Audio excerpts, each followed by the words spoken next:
I've seen this, so I know a lot of you. But you guys, sometimes you feel real crowded right here when they're up close to you.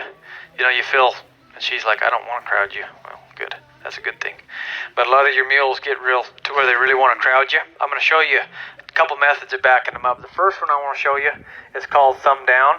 I don't call it thumb down because it sucks, but just because that's the direction your thumb goes, okay? So if I was on the left side of the mule like this, I would use my left hand. And you see on everybody look at your rope halters here, you have that fancy knot where your lead rope is connected, or just above where the lead rope is connected. That's called a Theodore knot, okay? And there's 4 strands that connect into that knot. I want to grab those 4 strands with my thumb down, basing my hand up, and I'm going to squeeze those. And I'd like my mule to respond to that, but since she doesn't, I'll go side to side.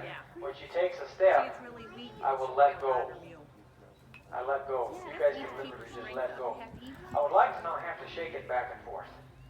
Now, one thing with this that I see people do, and this is common, and I promise you, you guys are going to do it, so check on yourselves, and I'll remind you again. But don't let yourselves push into your mules.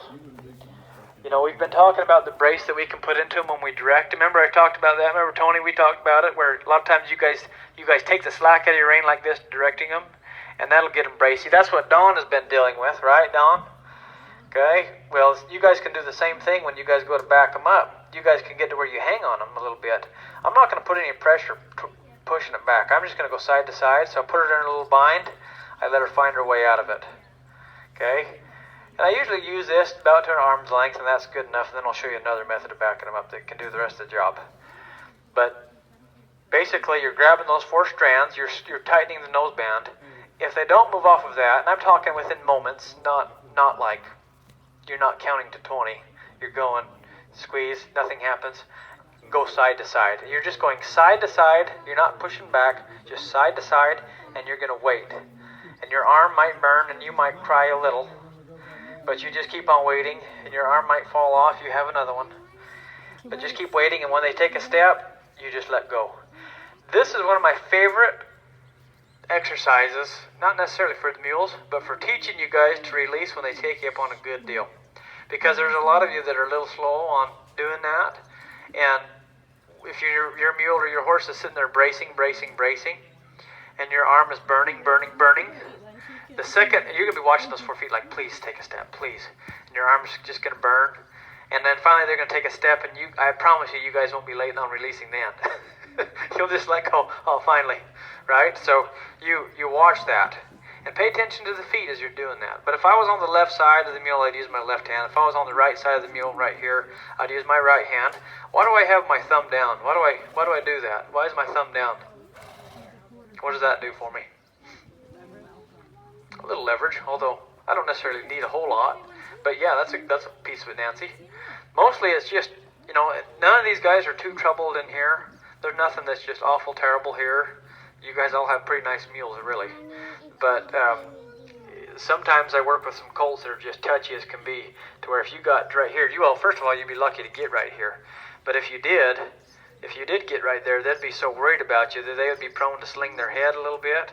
So having that thumb down, it allows your elbow to be up a little bit. It allows your elbow to be up to where you can kind of block that nose.